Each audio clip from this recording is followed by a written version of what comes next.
Welcome to the channel. It's been about a year since I talked about Victor Ross and all casino action. In the video I did a year ago, I kind of focused on the way that Victor is presenting himself, the channel, and gambling in general, and that how I felt that he was way off base, the way that he conducted himself. So we'll leave that at that.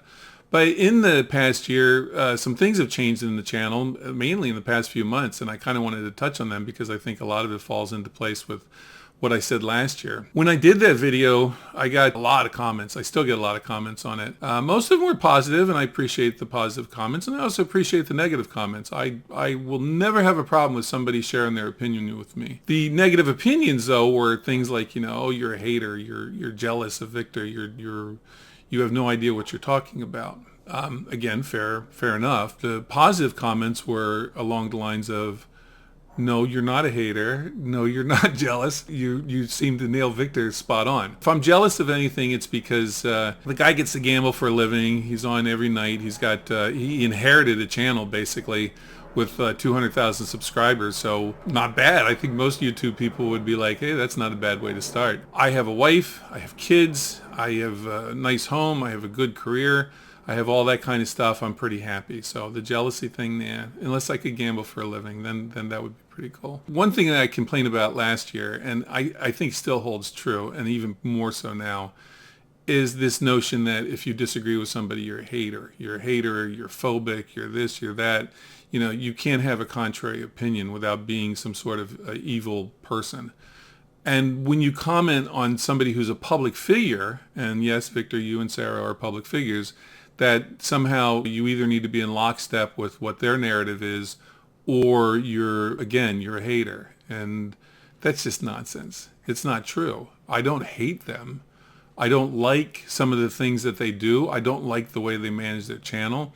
The fact that anybody who has a differing opinion gets slapped down by not only the moderators but the community, and if they say something that's negative enough, not trolling but just negative comment, they get banned, or they're basically told to go to hell. They're told, if you don't like it, you can leave. You can go to another channel, find another channel. It's like there's no interaction between positive and negative forces. It's all either you're in lockstep or you're done for. And it's just, again, it's a shitty way to run the channel, but they seem to do it, and I guess that helps them get through the day. The other thing that I want to make clear from the start is that what I'm saying is speculation, all right?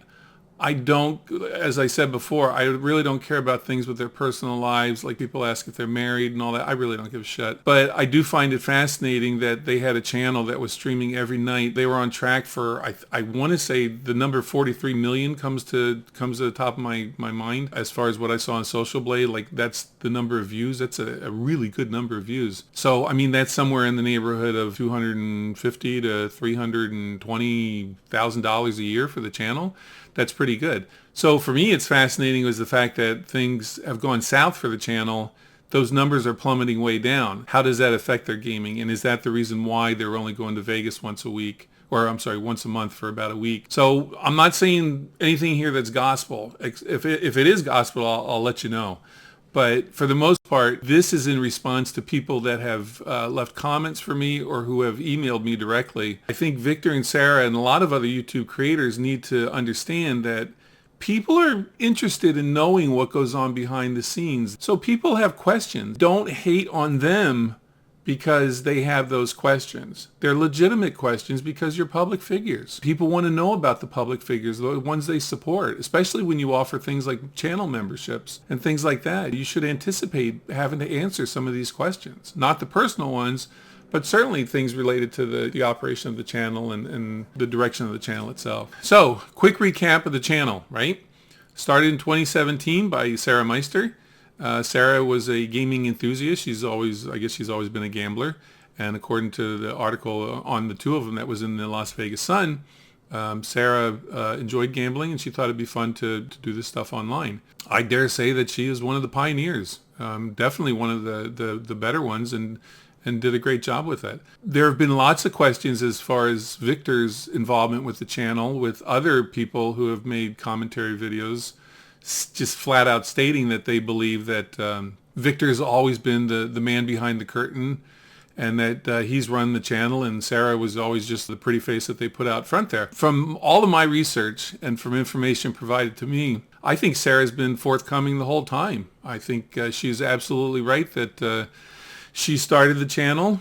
I totally believe that in a professional, formal sense, Victor was brought on as a business partner right before he took over the hosting duties on the channel. All you have to do is you look up their LLC information for their Nevada corporation and their business dealings in Canada. I've had that information provided to me. I've looked it up myself. To me, it looks like Sarah was the founder of the channel, and that she brought Victor on, and it wasn't anything like some other people have said that she's that he was the face, or he was the brains behind the channel. I think it always was Sarah.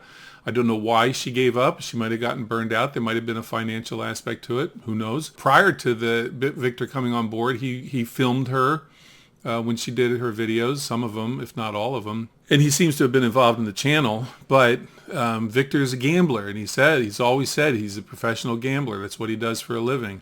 Sarah's the one that put the channel together. Sarah's the one that edits. Sarah's the one that does the thumbnails, all that kind of stuff. Yeah, it was her channel. And I think it's important to make that distinction because I'm critical about them, but when I see something that I think is wrong, and I do believe that there have been people that have been piling on her, I think that's, if I feel that it's not true, then I have to say that it's not true. And if somebody wants to prove me wrong, then by all means, let's lay it out there, because a lot of people are curious about that. They don't give her enough credit for what the channel was.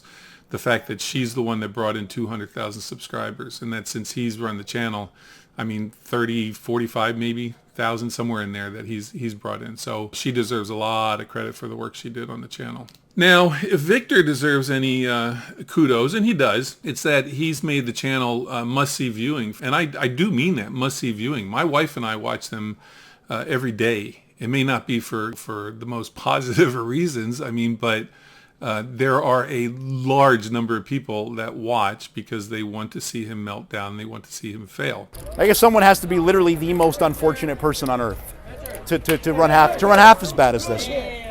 The dealer's always on fire when I'm playing. When are they not on fire when I'm playing?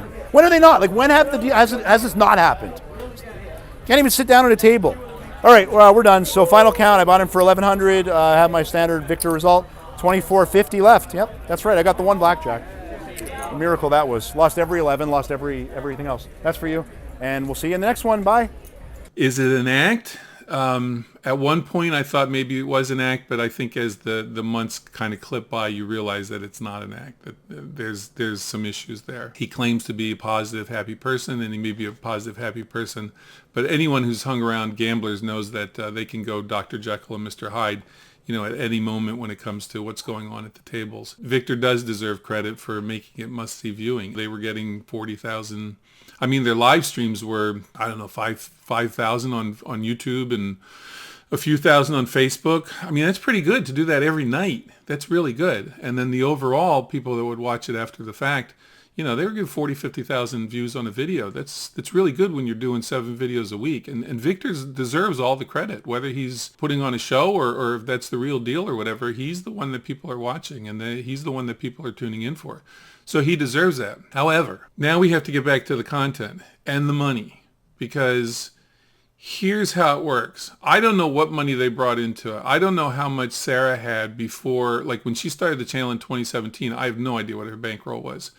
My understanding is that she had some sort of other investment. She had another company or something, and there may have been an income stream from that. Once the channel started taking off, then that YouTube revenue comes in. The YouTube revenue is pretty substantial for them. So the channel would get to the point, like I said, they're probably making somewhere in the neighborhood of $250 to $320K a year. I don't know if I'm off, somebody tell me, but going by Social Blade and kind of what my general understanding is of what those type of streams get as far as advertising revenue, between that and the subscribers and Facebook money and all that, it's probably in the neighborhood of 300,000, which is damn good money. I'd be thrilled to do that. Because that's a full-time job. Neither one of them have to work. However, what happens when all that money gets sunk into gaming and you still have to pay the bills? You kind of get to this tipping point, and somebody could draw a chart And there might be some brainiac out there that knows a formula that what happens when that overall, there's a tipping point. YouTube viewership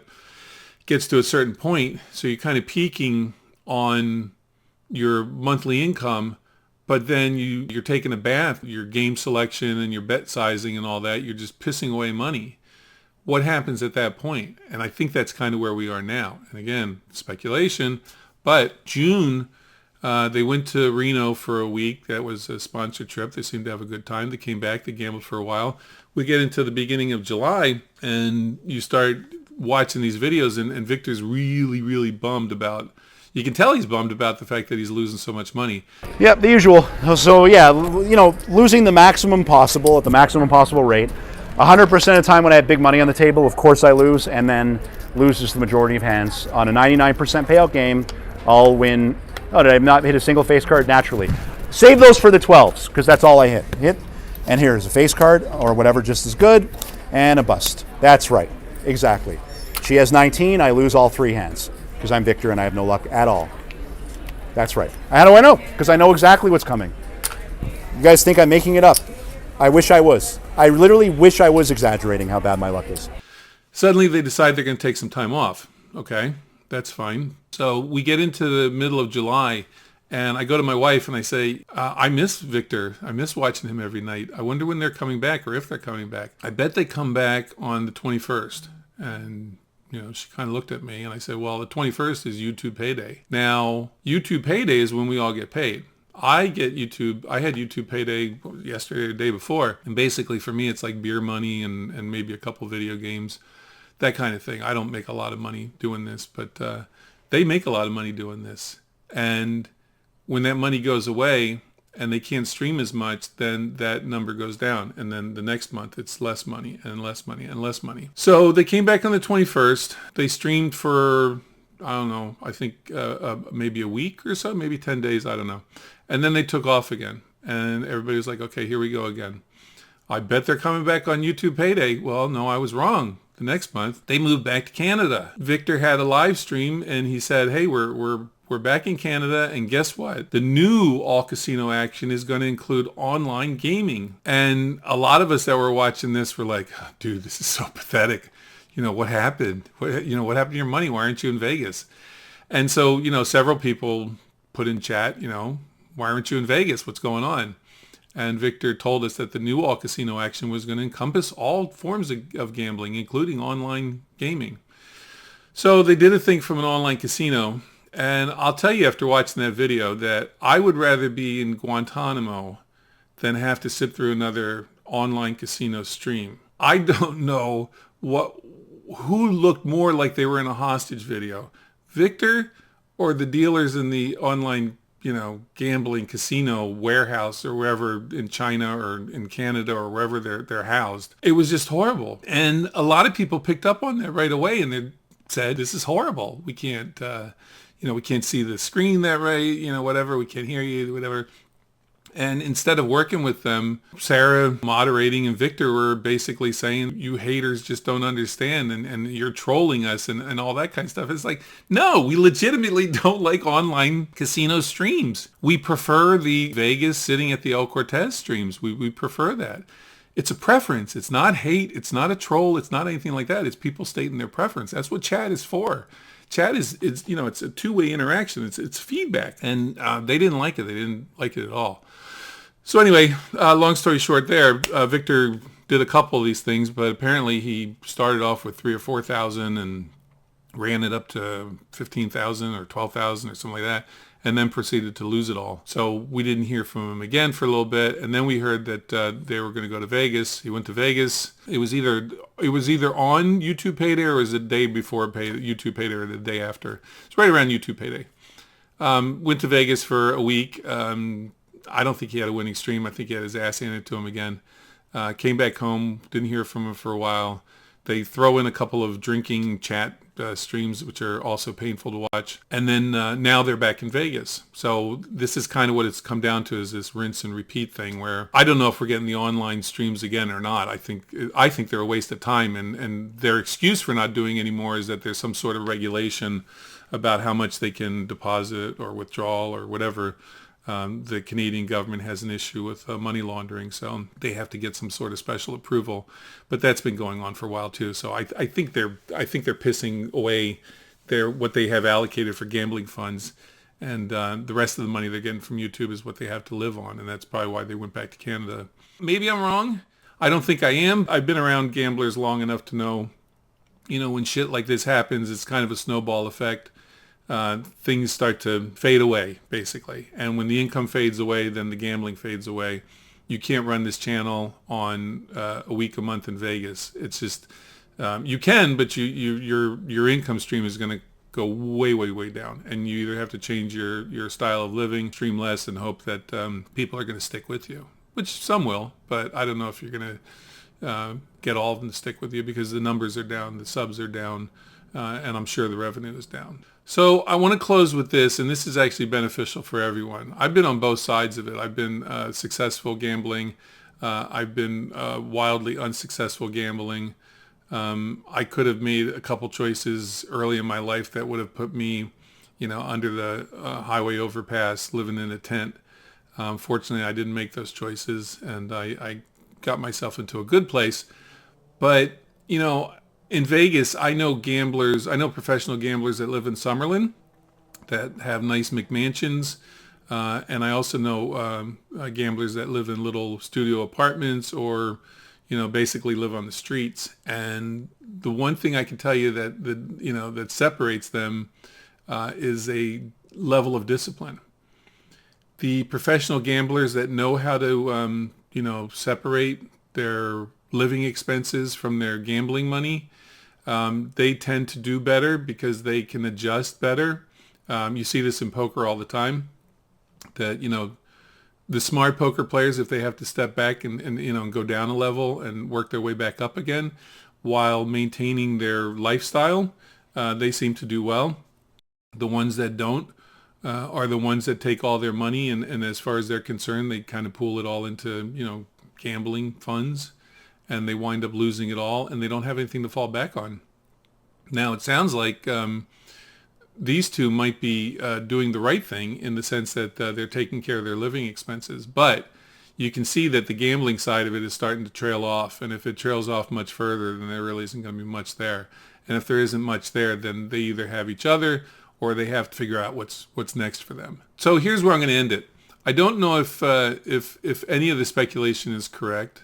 I think it is. They're kind of burning through their bankroll, and the bankroll is getting smarter because the additional funds just aren't going to be there as fewer people watch. I think that I'm probably on track with that, because you can see how miserable he is when he does this. It's, it's kind of like when you work in a factory and you hate your job, but at the end of the day, you're like, you know what, I need this job, I need this money. And I just get the feeling that we're at that point with him. He hates it. He absolutely hates it. And it's either an addiction, or it's just the fact that he's got to get it done because he's got to get that money in. Time will tell what happens, but I have a feeling that if we do another video a year from now, it's probably going to be a, whatever happened to. I don't hate. I get irritated by some of the stuff I see, and I've decided that, this YouTube forum is a way for me to express my thoughts. You either like it or you don't. It's up to you. But I do wish the best for them. I just hope that they're planning properly for, what is probably going to be coming down the pike.